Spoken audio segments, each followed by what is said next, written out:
What I'm basically saying is the rest of this year is going to be real tough for multifamily. The thing that keeps it as strong as it is are various subsidized and so forth product as opposed to market rate. Next year, first half will be slow.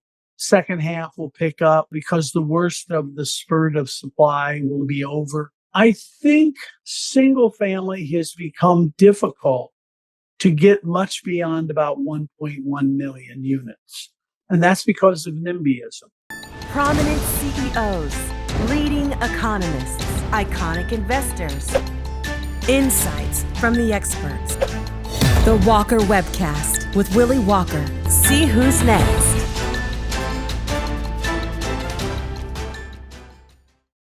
I'm dialing in today from Dubai. And Peter, it's great to see you. I know you've had plenty of travels over in this part of the world. And you were just over this way last week when you and I were doing something else. You were on this side of the world. You've gone back that way. I've come this way. I was in Morocco, which is a fascinating place also. Yeah. And I see you have, is that Augusta behind you? No, it's not Augusta. No, although it's actually in Guatemala. It's not a golf course, actually. It's just a pretty scene I took a photo of while I was in Guatemala in January. It looks a little bit like the 13th at Augusta, and I know a lot of people who are listening today. Well, if you look in the distance, you'll see a volcano. I don't think Augusta's got a volcano behind it. That's for sure. All right, we got a lot to talk about. Boy, oh boy, do we have a lot to talk about. I'll run through a quick summary of everything I want to try and get to, and we will try our darndest to get through it because I know there are thousands of people listening today. We got a lot of great questions from people, and there's some consistent themes that we will definitely hit on in our discussion today. First, obviously, is inflation. The CPI came out this morning. It was hot yet again. You and I will shake our heads at that. But unfortunately, we can shake our heads and look at the data, but the number that they publish is the number they publish, and the number they publish is what the Fed's going to react to. So we'll talk about that. I want to talk about rates. We're at a 4.51 10-year when I last checked before we started this call. I want to talk a little bit through your 20% discount world of why transactions aren't happening in commercial real estate right now. Got to talk about jobs. You've got some pretty significant job growth coming into the U.S. economy over the coming years. And I want to talk about how that plays into a number of your projections as it relates to vacancy and absorption across various asset classes. Can't talk with you without talking about GDP growth. You've got some pretty consistent, I would say, GDP growth expectations over the next couple of years. How do those play out, particularly if the November election turns one way or the other? I was shocked, Peter, that you have no canaries dead this month or this quarter other than a misguided Fed policy. I want to dive into that a little bit. I think there are probably a lot of listeners sitting there going, hang on a second. We got all sorts of problems on the horizon as it relates to either the economy, overbuilding, oversupply, bank balance sheets, et cetera, et cetera. The idea that they're out of your 45 canaries, there are only 4 that are dead right now. And those are all related to misguided Fed policies. Something I want to dive into. I want to talk about immigration. Immigration was something that was very big on the pre-call questions that people had. Household wealth. I want to figure out whether your numbers are skewed by the fact that we have 816 billionaires in the United States that collectively have $5.7 trillion of net worth, and whether your average numbers are actually good average numbers or whether the concentration of wealth at the top of the numbers is skewing everything on a per capita basis. Bank CRE exposure, the environment, and then a quick dive into various asset classes as it relates to growth, particularly single family and multifamily. But let's back up, Peter. That's a quick outline of what I want to get to, and we only got an hour to get to it. But let me run through a little bit of data here because you're really good in having highlighted this before today's CPI print. But as I sent you before this, because I spent a flight from India to Dubai today looking into the actual CPI numbers. If you look at food, it's 13% of the CPI. It's up 2.2% over the last 12 months. Energy, it's 6.7% of the CPI. It includes everything. Housing, fuel, gas to put into your pickup truck. It's up 2.1% over the last year. Medical care, a very significant component, 6.5%. It's up 2.1% over the last year. Education and communication services, including your cell phones, that's 5% of the CPI. It's up 1.4% over the last year. And yet housing, which is 36% of the index, is up 5.7% for multifamily and 5.9% for single family. And as you and I have discussed extensively, that 5.9% for single family is pulled from a survey of people of what they would rent their home to someone else for. Just to give a data point on that, Peter, Zelman, which is our research group, tracks single family housing rental prices across the United States. Actual data, not a survey. We actually go in and find out what an SFR rented for a year ago and what it's renting for today. And in February, we have 3.3% growth in single family rentals across the country. So here's a BLM number that says 5.9% on single family when the actual single family rental number is 3.3. So you think about what that 260 basis points taken out of today's CPI print would mean. That's an actual number on 3.3 versus a subjective 5.9% survey number. And as a result of that, we've got a 451 10-year. We've got every interest rate intensive industry down dramatically today. Rocket Mortgage, last I looked at, was off 11% on the day. And it clearly seems like we've got a Fed that's misreading the data. Yeah, I mean, the index is whatever the index is, but the Fed doesn't have to read it superficially. And in fact, anybody with nuance looks at any piece of data and says, let me understand what's behind it. And as you're pointing out, single family true rental is not going up anywhere near their number. But even more fundamentally, 2/3 of all households own their home. If I say to a homeowner, a very simple question, how much did your rent go up this last year? What are they all going to say? 0. And that's one of the advantages of owning a home. You don't have your rent going up. It is fixed when you bought it. Yes, your gutter spout costs a little more if you have to repair it, right? So for 2/3 of the households that own, there basically is 0 inflation of their housing. Then you go to the renters. And on the renter side, you know this as well as anybody. I was just looking at, what is it called? The current market tenancy rent. It's down. It's a minus 4% in the past month. Not up, minus. Not 5.8% up. It's minus. And of course, anybody in the business knows rents aren't rising. If you take the 3.5% inflation that they just reported this morning, and you say, but I'm not going to take it at face value. I know homeowners had no increase in their rental price, so to speak. A very small sliver are single family renters. I put in your number. And I know what's happening on the rent side. It's a bloodbath right now, temporarily. And you're down to like a 1% inflation, which is consistent with what you were saying about food and this and that and the other. You would hope the Fed could do the math that a couple of broken down guys could do. This is not rocket science. And they don't get it.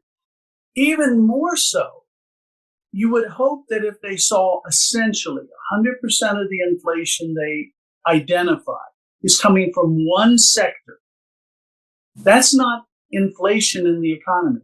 That's prices rising in one sector. So even if it was true that it was 5.8% in housing, that is the sole reason inflation, and by that metric, is above 2%. The sole reason. Wouldn't you think that you'd then say, well, we have whatever, 75,000 items, and they all basically show nothing. But one shows a lot of inflation, but they don't control that one, even if it really was that number, which it isn't. So it's baffling. Now, the problem the market has is when the government does dumb things, it has big repercussions. When I do something dumb, which happens a lot, it doesn't have big repercussions. But if you put me on the Fed and I was equally dumb, it's going to have big repercussions. And so the market is trying to figure all this stuff out. Start a legacy. Start turning dreams into realities. A better world begins with you. Better communities start with us. So you wrote in this quarter letter that you expect the Fed to cut 75 to 200 basis points in 2024. After today's print, do you still believe you got 75 to 200 basis points coming out of the Fed funds rate by the end of the year? Absolutely, for the reasons we just said. At some point, they have to be smarter than just looking at a headline number. I mean, we're paying them all this money simply to look at a headline number. I mean, they were supposed to be reading tea leaves and looking deep and digging. They have a whole staff. They have a whole staff of people. Don't you think, again, if the guys at Graystar can figure it out, if the guys at Cortland, if a guy at Willy, Walker Dunlop can figure it out, if a broken down retired school teacher can figure it out, don't you think a whole staff? So sooner or later, they're going to see this. The good news is most of the economy is not sensitive to short-term interest rates.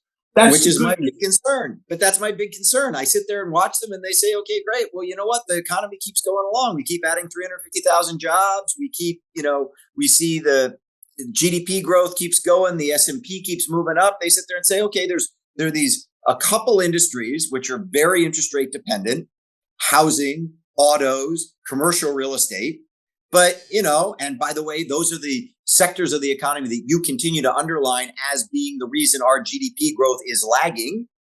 Right? Yes. Those are the two that you outline, or those are the two that you need to put more capital into because that's where our GDP is lagging. Yeah, but they say, but they're only 20% of the economy and the rest is all cranking along. So why do we need to do anything? Because we don't want to screw up the other 80%. They're captured by an antiquated model. They really are, if you think about it. And by the way, everybody learned that model in school, which is you raise interest rates and everybody borrows less and they do less and the economy grows up. Government's not going to do anything different because of interest rates. They might do things different for other reasons. Education, there's nobody saying, oh, the interest rate's up, I'm not sending my kid to school. There's tomorrow.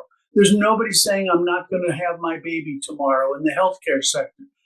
So when you do education, healthcare, government, these are huge sectors of the economy, totally insensitive to interest rates, That's the mass of the economy. And you can put another sector. You're right, about 20% is interest rate sensitive. So you're essentially, you have this misguided view. And by the way, that includes, I think there's a trade-off between employment and inflation, even though all the data always shows there is no trade-off between inflation and employment. But other than that, these guys have got it pretty accurate. So I want to highlight one thing, which is just to remind you that a year ago on this call, you said the Fed would cut by August of last year. So let's be understanding here. You just said that you think they're still going to do 75 to 200 this year because they got to at some point wake up. But it was a year ago now that you said they'd cut by August, and we haven't seen anything up until now. So shame on me. Shame on me for expecting rationality from a government agency.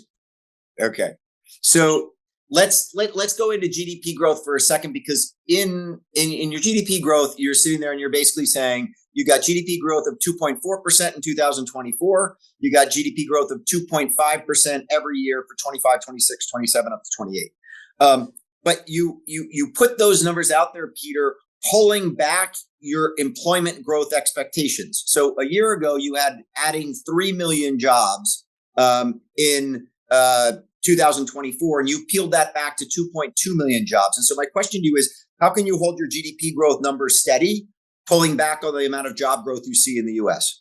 We're we're getting back to normal. After this bizarre episode that COVID and all the policies created, we're going to get something like 1.5 to 2% productivity growth. And we're going to get something like 70 basis points of population growth.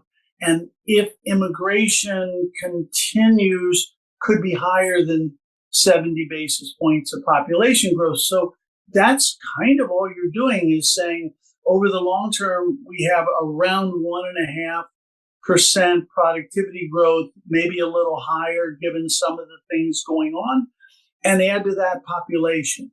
And population has grown more in the last 14 months than people thought. And that's, this is not a comment, good or bad. We're apprehending something like 240,000 a month at the southern border.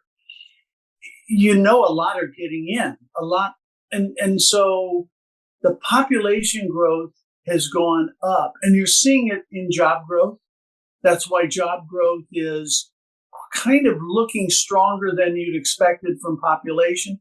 A couple of recent studies have kind of not confirmed, have supported that. Remember, it's very difficult to pick up immigrants in survey data because it's like a new business. I don't know who to survey, right? I know who to go to if they're existing businesses, but to find the new business takes a while for me to survey them. Same with population. It's hard for me to give a survey to somebody I don't know exists, particularly if they're illegal.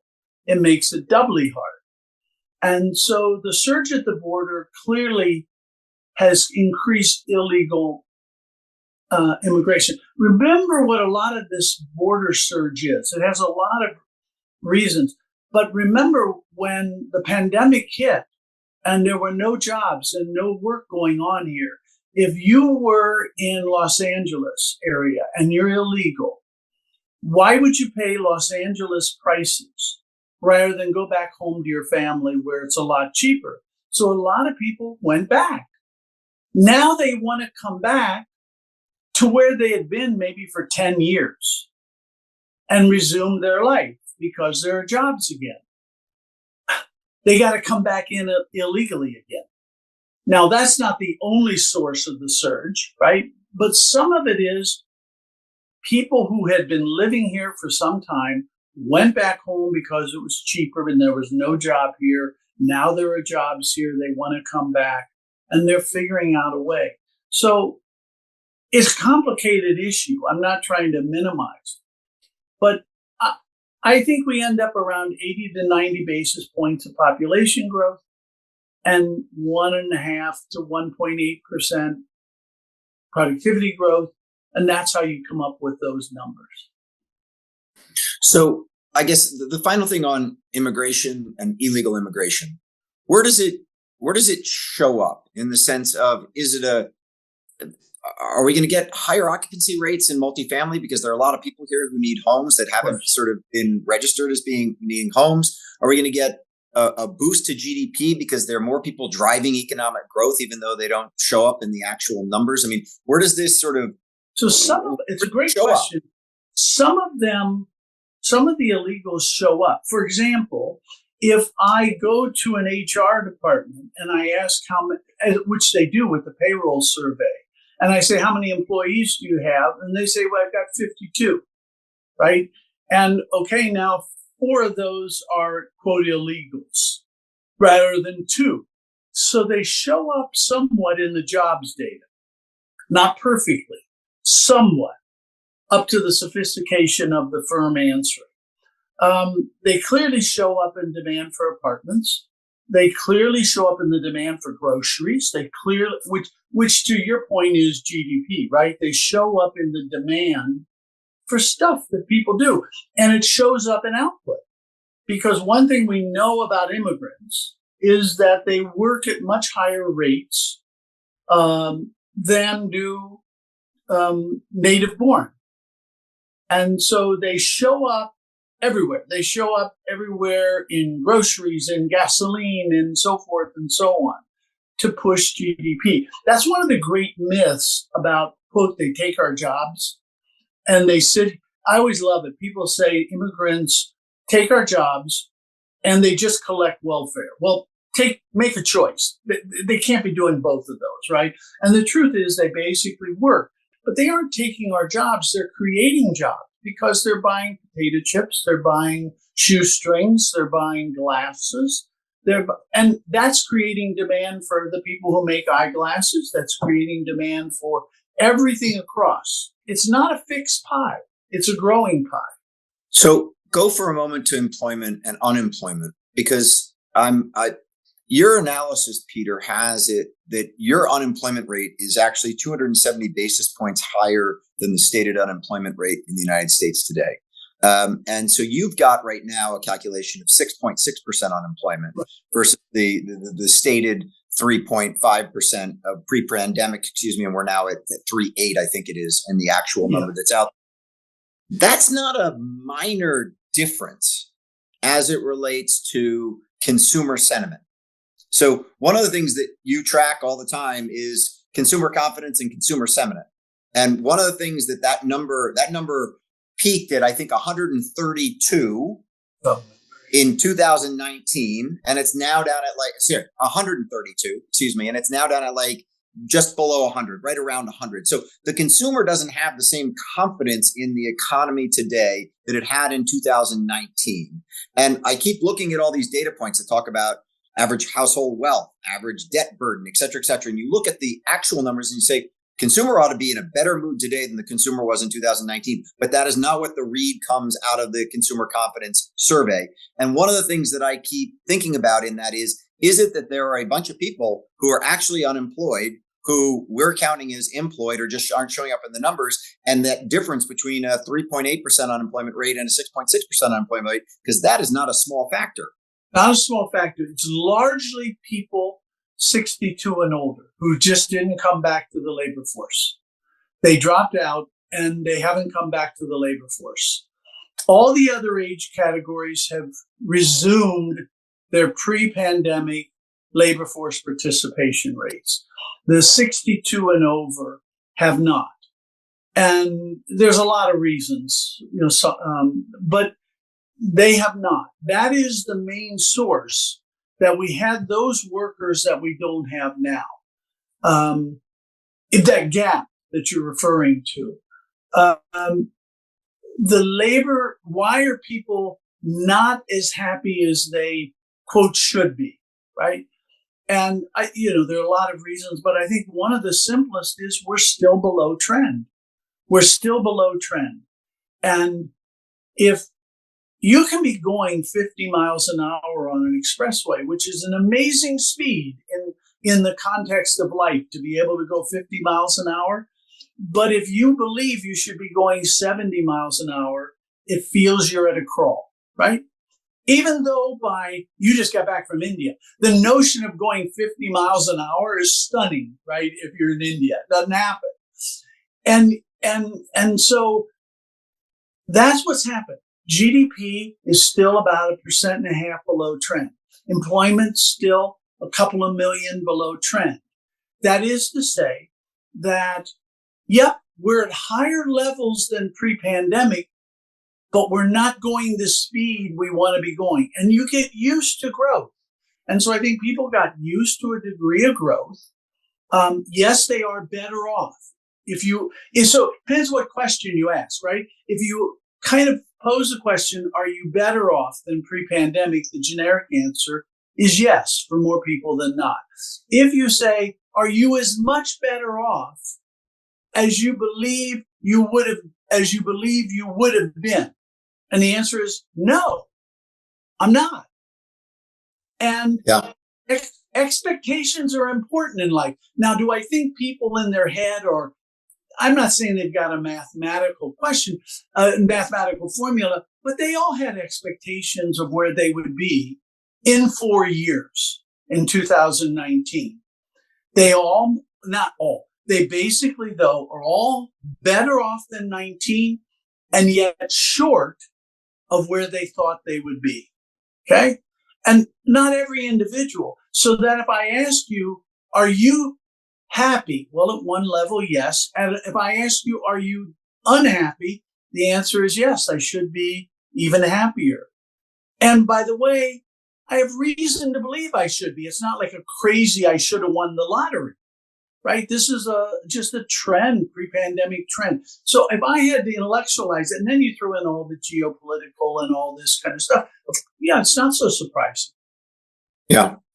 You mentioned happiness and how happy people are. As I told you at the top of the call, I was with the Dalai Lama yesterday and the day before. And so to everybody who's watching this call, happiness to you all. I've been getting a big dose of happiness from His Holiness himself over the last 2 days. And it was really quite an experience to be in Dar es Salaam, India with the Dalai Lama.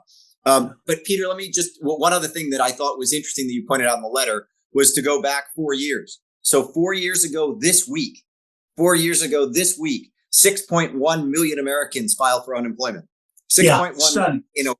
Okay. And then throughout 2020, we had 1.4 million people a week file for unemployment. And this past week, or I guess it was the last week that you covered in this, we had 210,000 people file for unemployment, and we're still well below the trend of 365,000. So that's one of the other things that just doesn't kind of foot to me is your number is that you think there's 6.6% unemployment, but those people who have left the workforce aren't filing for unemployment. They're basically just saying, I'm not going to take a check from the government, nor am I going to go try and find a job. I'm just happy with what I'm saving off what I've got. They're basically saying I'm done. And it's you can find it in every age category, but it's basically concentrated in the 62 and over. Some may have long COVID. Some just said, I was going to work 4 more years. I'm only working, I'm done. Right. And so eventually they were going to get extruded out of the economy, right? Just think of the toothpaste, right? The 70-year-old worker eventually was going to retire. They did it a few years early is what we've seen, and they've not come back. They've just not come back. So let me go to that.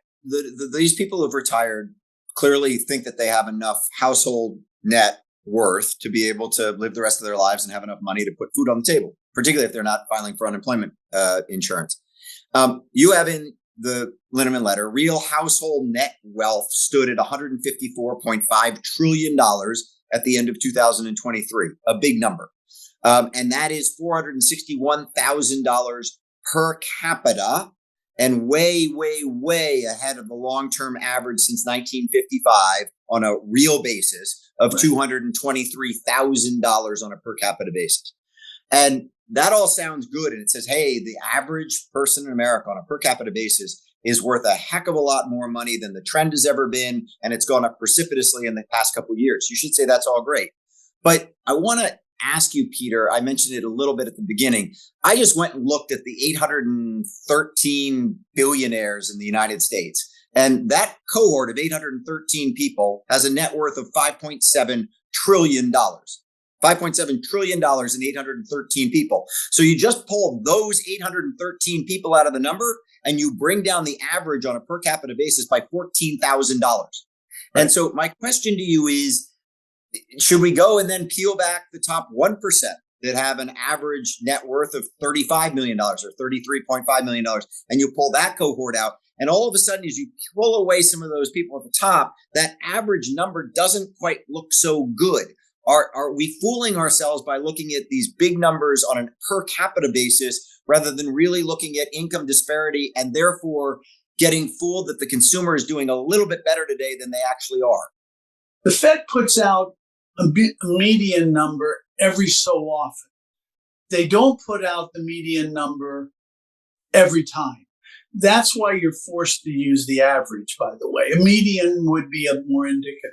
Remember that most people who are young have never had any wealth. They didn't have it when I was young, and they don't have it today. You just haven't had any chance to build up wealth. That hasn't changed. The fact that young people don't have wealth is kind of an unchanged phenomenon. The fact that some people who aren't young don't have wealth has not changed. If you take your number 5 trillion out of 150 trillion, multiply it by 5, right? To pick up all the people that you want to broaden it to. And as you know, you pick up less and less because it takes 100 billionaires to make up for 1 centibillionaire, right? So even multiply by 5, that leaves 125 trillion, quote, for everybody else. And the young never had it anyway. Some of them will get it as they age, some won't. So I don't think it's fooling ourselves. It's not, go back to where we started on inflation. It's not a perfect metric for all the reasons you say, but it's an indicative metric. Namely, if that metric was down, it would mean a lot. The fact that it's up, and it's up notably, means something. And remember, who's the primary owner of stocks in the United States? And it's retirement funds. It's retirement funds. And most of those retirees are not billionaires, right? Most of those retirees, they aren't even retired yet, right? It's in their retirement fund. They're not even retired. So it's indicative. I don't hold it out as definitive, though I will hold it out in one way. We got a lot of questions pre-sent to us about the deficit, right? The federal deficit.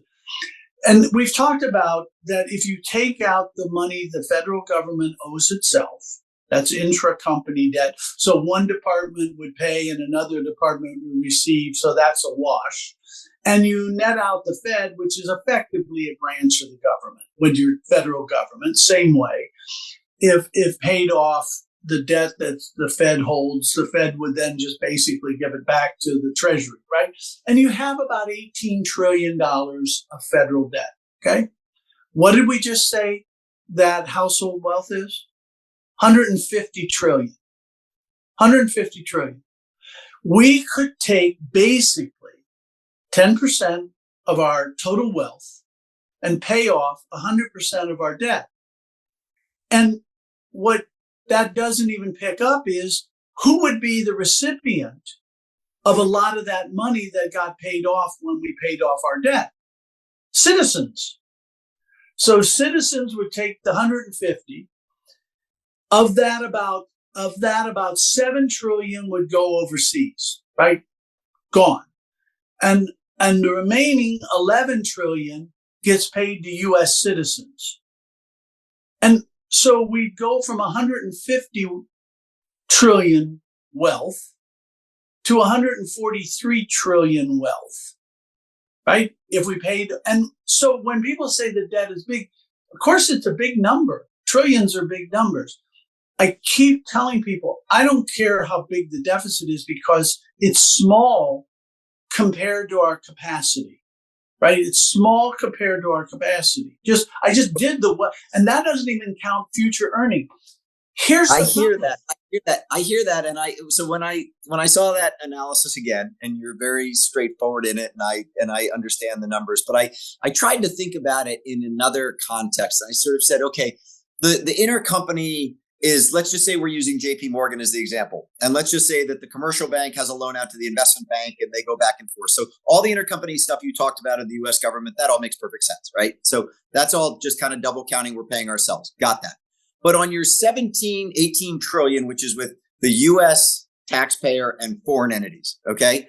Right. I saw it there and said, okay, well, Peter says basically that if you're a US citizen, the 12 trillion that's outstanding to U.S. citizens, we can just sort of like not forget about it, but we'd be paying ourselves essentially. And then I thought, but if I own equity in JP Morgan and I also own debt in JP Morgan, and JP Morgan decides to default on their debt, not only am I pissed off that they're not paying me off on my debt, but the value of my equity also goes down simultaneously.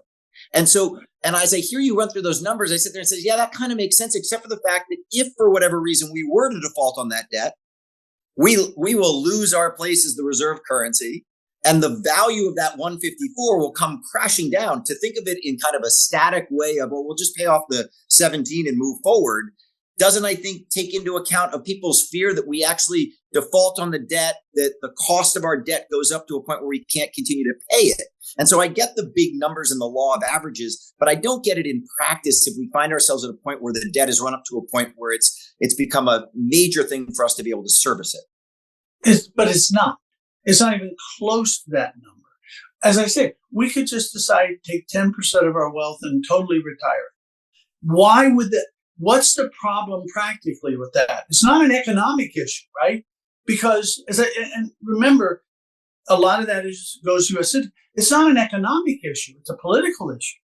Namely, okay, suppose we put forth a bill that says we're going to pay off the debt. That's going to be a massive political argument about how, exactly who, not us, who, right?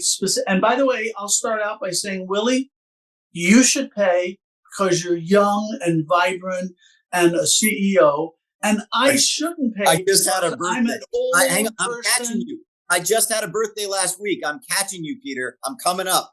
Watch out. I'm coming fast. I'm going to tell my congressperson that I'm old and I worked my whole life and I can't afford to pay. And then the young person is going to say, don't take it out of me. And that's why it's a problem. So the debt has a problem because it's a political nightmare of how to deal with it. But it's not an economic. Don't confuse an economic problem with a political problem. It is a massive political problem, and it's a trivial economic problem because we have the resources. Now, the other thing I always want to point out on the debt is people say, "Oh, what about the deficit? What about the budget deficit this year, the spending deficit?" If it was tremendously productive spending that the government's doing, great. But if it's wasteful spending, it's wasteful no matter what the number is. Right. So if it's a tremendously productive spending that's causing the deficit, bring it on. The economy will be better for it. But if it's wasteful spending, even if we don't have a deficit, it's wasteful spending.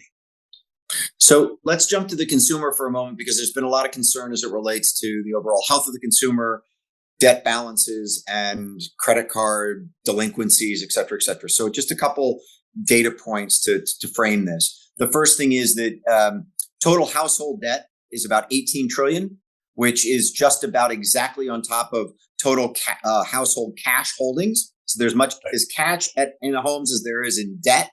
And one of the metrics that you put forth that I think is very important is total household debt as a percentage of disposable personal income stood at 81% in Q4 of 23. So at the end of last year, it was at 81%, which is down from 88% in Q4 of 2019. So back to this comparison of 24 to 19, the consumer, as it relates to outstanding debt and disposable income, is in a much better position today than they were back in 2019. Two other on credit card data points, and then I want to hear your thoughts on the health of the U.S. consumer from a debt standpoint. Credit card delinquencies, 2.6% at the end of 2019, and just under 3% at the end of Q3 this past year. That's the most recent data that you can pull. But you keep hearing people saying, "Oh, credit card debt's going up and up and up." And you have consistently said, first of all, credit cards are being used as just ATM machines. They're not, people aren't leaving outstanding balances on them. So you have a massive amount of increased outstandings, but that does not necessarily play into delinquencies. And the second thing is that if you look at where we were post-pandemic, the delinquency number crashed down to basically nothing because everyone was getting from the government. Now we're back to what is normalized delinquencies. Do you see anything as it's now gone from 2.6 to 2.8 to 3? It's just under 3. Do you see that trajectory continuing where we might have some real weakness in the consumer as it relates to credit card defaults? Not deep weakness, a little. There are certainly some people who got a little over exuberant, right? Given the handouts and such, and probably did overextend themselves a little more than normal. But in the big picture, as you know from looking at the chart, the debt levels, the delinquency levels are nothing frightening. People still have jobs. They're still getting wage increases, and there's still a lot of jobs available for people. And those are the keys, really, in that regard. And, the debt number is really kind of understated because credit card usage for convenience today versus 2019 is much higher. It's hard to know how much higher. That's very carefully guarded by the credit card companies. They don't want to let people know how much is never paid interest on, right? Remember that credit card companies do absolutely make money by charging interest to people who don't pay it off, but their main source of income is through the fee they charge the vendor. Yeah, right. Another thing that a lot of people, and you go into it in quite some detail in the letter, Peter, is the amount of money that's in money market funds. I think there's been this sort of people, as rates have gone up, everyone said, oh, there's all this, there's trillions of dollars sitting in money market funds. And the moment that rates come down, all that money is going to come flowing out of money market funds and back into the equity markets. And it's going to be this big surge of capital because it's seeking yield today, sitting in money market funds, and it'll all flow back into equities when rates come down. Tell people why that's not necessarily the case if you look at the data over the last 15 years. Yeah, I don't think it will all flow back in. We never saw this much cash come in at once.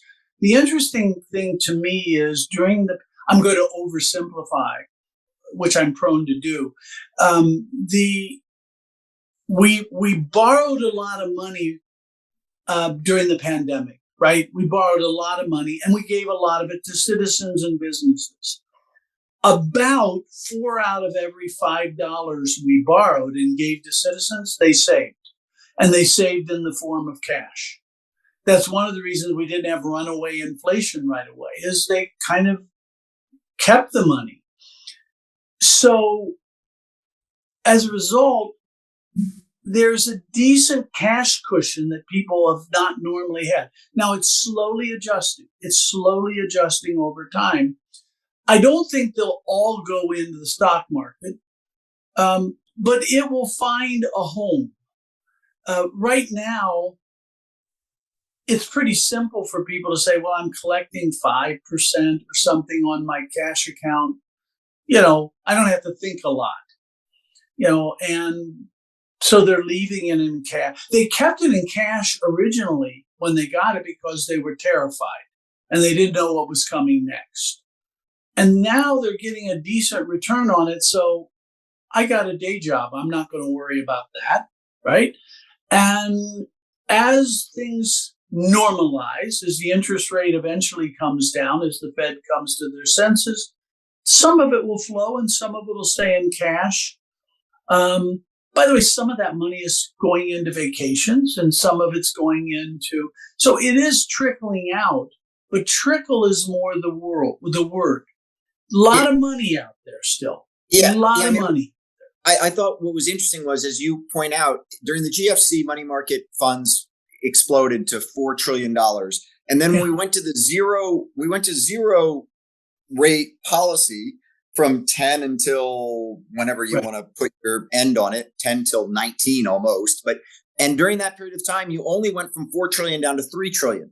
And so while people were making no money on those money market funds, they still held at 3 trillion. You now have 6 trillion in money market funds. The concept that falls from 6 down to 3 again, I think is probably unlikely. You're probably sitting at 6 to 4 or 6 to 5. So, I mean, while $1 trillion he's at, it's not, that 6 trillion all flows into the equity markets and off we go to the races. Now, probably $1 trillion and a half of it will float, and the rest just becomes part of my overall portfolio, right? It just becomes part of the overall portfolio. So let's go to office for a moment, because a lot of people still have questions about it.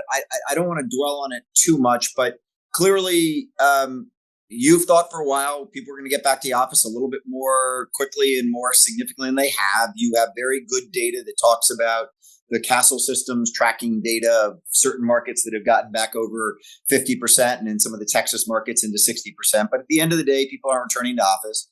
You also point out one of the best markets from a month-to-month basis on a decrease in vacancy rates is St. Louis. It's your number one market in this Linneman letter. It relates to month-on-month increase. And then on the front page of the Wall Street Journal today, there's an article about the fact that downtown St. Louis is basically a war zone right now because all the office buildings are are unoccupied. All the retail is shut down, and people, not only is there crime, the concept that they can revitalize downtown St. Louis, this article clearly puts some big question marks around it. So I guess the real question is how, I mean, in your projection, given employment growth of adding 8 million jobs between now and 2028, you think that the office vacancy level comes down by close to 300 basis points. But that's from 14% to 11% or something like that. So it's not going to make anyone day that you have projections in there. You also point out, Peter, that there's still $80 billion of money going into new office in the United States right now, which just baffles anyone's thought about why is anyone building a new office building today. So let me let you riff on office for a moment. Some of it is build out, to be fair, right? Some of it is expensive build out. And as you know, some of it is, if I build the shiniest, newest thing, that's the one that'll get used. Because Walker Dunlop's going to lease some space from you, which we're doing across the country in really nice brand. Right. You'll move out of your nice A-, B+ building to move into the shiny. And if I can get you and a law firm as my tenants, I can get maybe a construction loan, blah, blah, blah, right? So, yeah, it is kind of stunning that it's being built. There's the number of properties being taken back by lenders is still quite low because they don't want them. Now, there are some, there's no doubt there are some, but this is like the misbehaving 16-year-old. I don't want them, do you? And so nobody wants these properties because they're going to have money go into them. The really good buildings that have long-term leases with good tenants, okay, right? The kind of Boston properties, for lack of a better, they're okay. That's about the best you can say.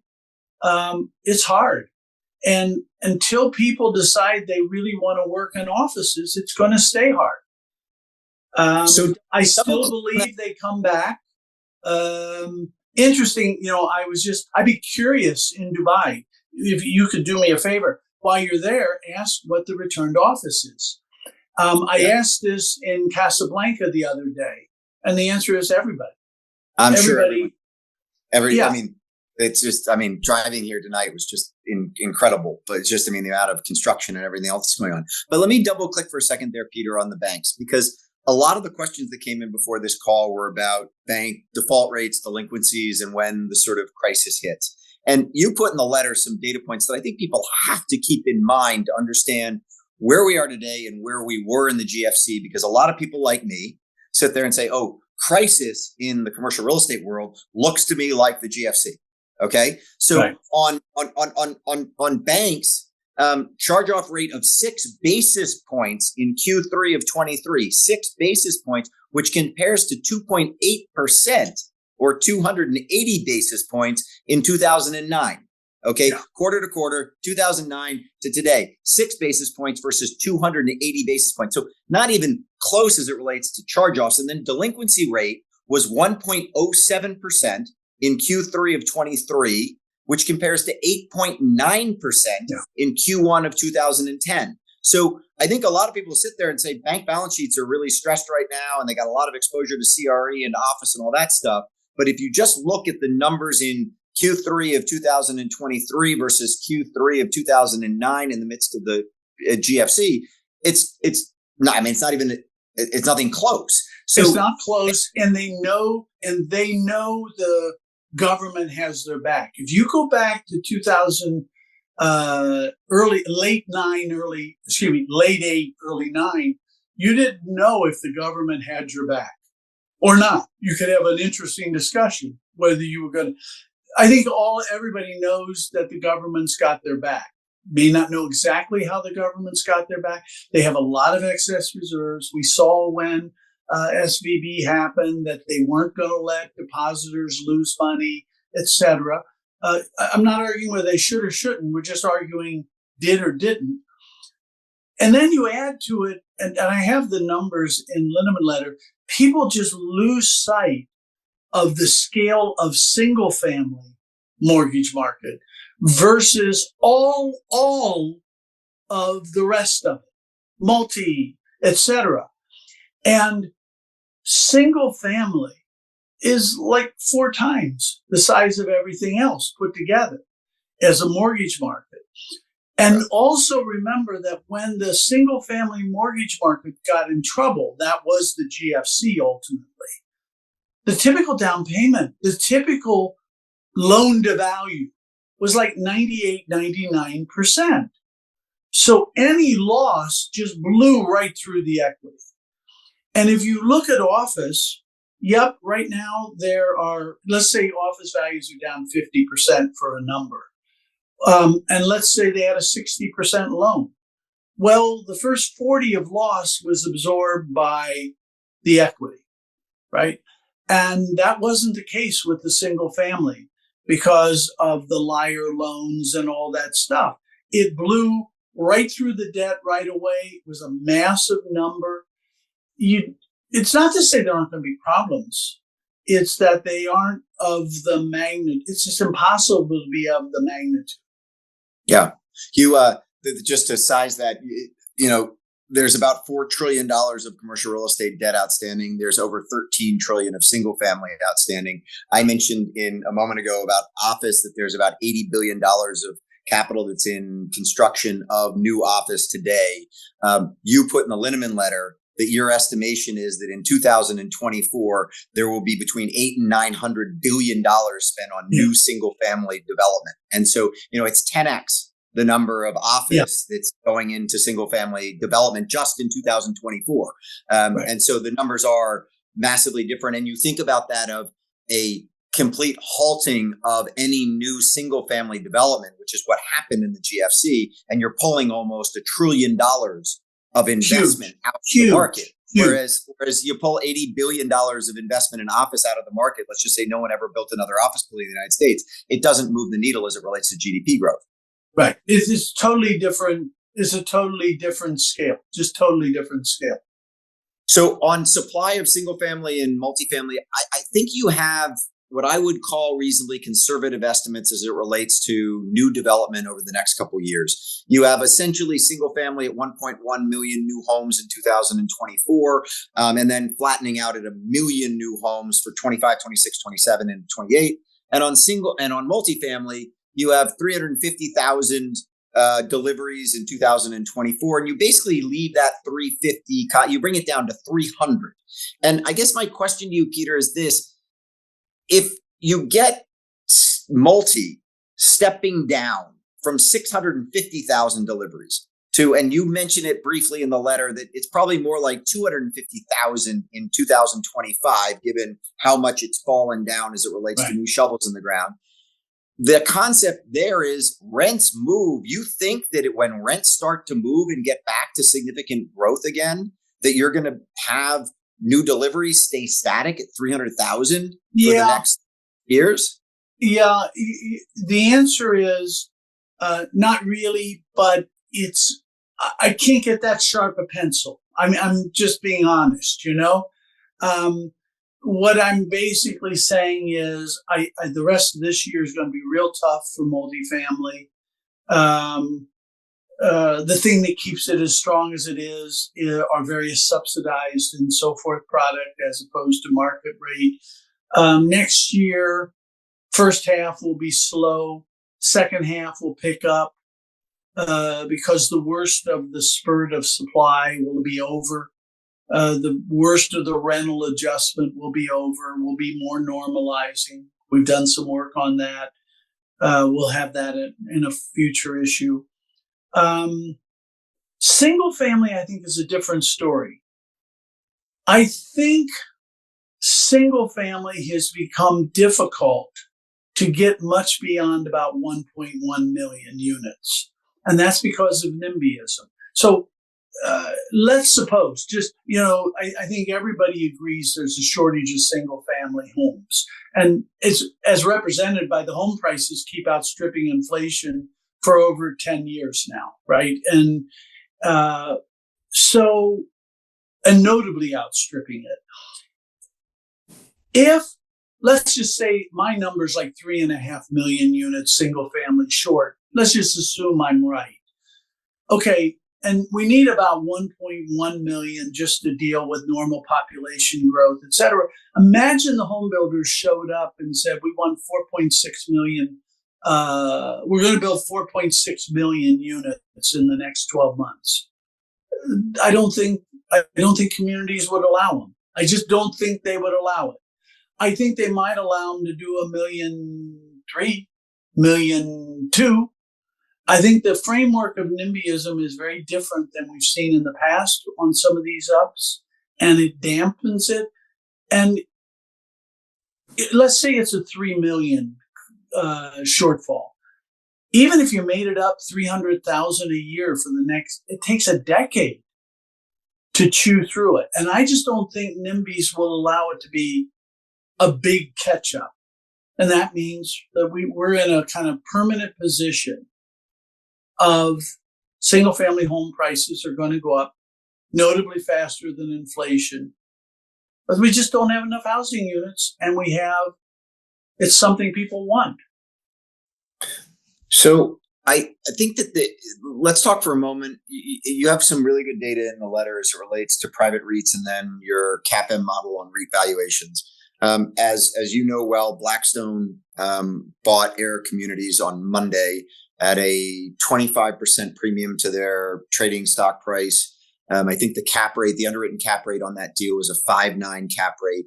It made sense, if you will, if you look at the data that's in the Linneman letter. Almost exactly. Exactly.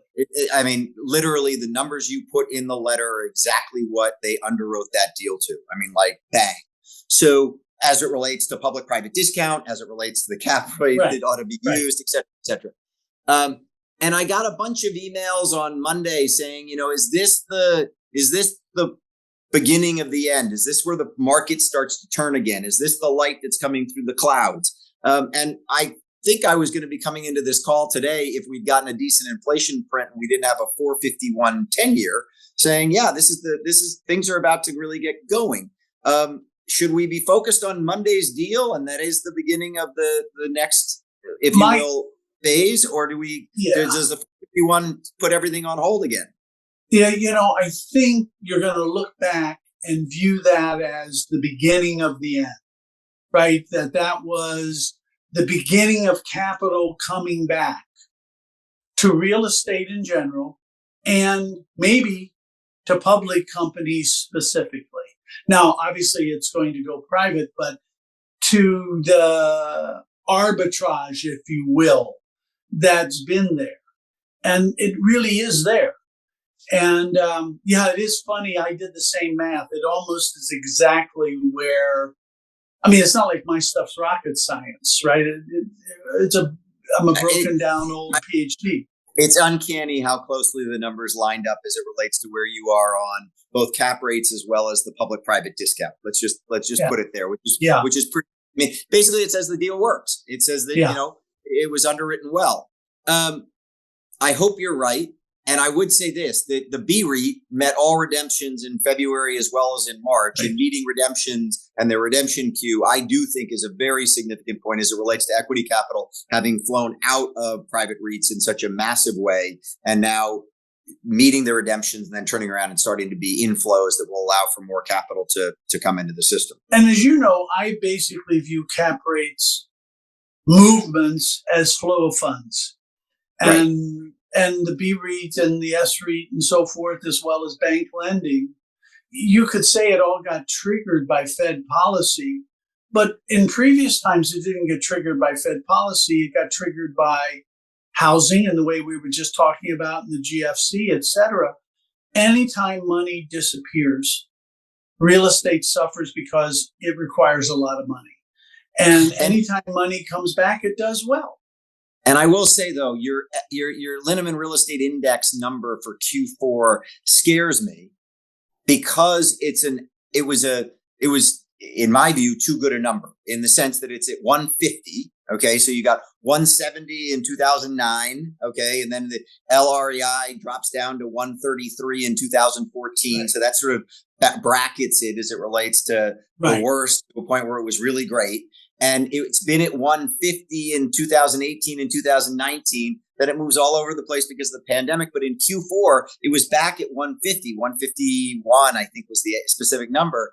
And I'm sitting there going, geez, if Q4 2023 is a 151 Linneman Real Estate Index that's quote unquote normalized, Q4 did not feel normalized in any way. Wait for what's out there with all the dry powder. Wait for what's out there in the people recalibrating denominators. Wait for what's out there in terms of the major banks have a lot of reserves. And remember, meanwhile, people are buying insurance policies and they have to be put to work by making loans, and